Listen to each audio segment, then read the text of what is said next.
Hello everyone, welcome back to our channel. In today's video, you are going to see how to make Android phone faster without app. So to do that, there's one thing you can do, that is you can remove the cache files of different apps. So let's keep tabbed on a folder, let's say Instagram, and go to the info icon and scroll down and go to storage. And in here, you will find the cache memory that it has right now. So tap on clear cache,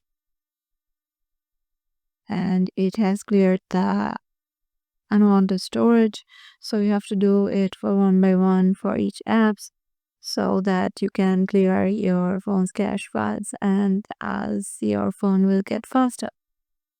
So yeah, this is how you can do it without any app. Hope this video will help you out, and we'll see you in the next video.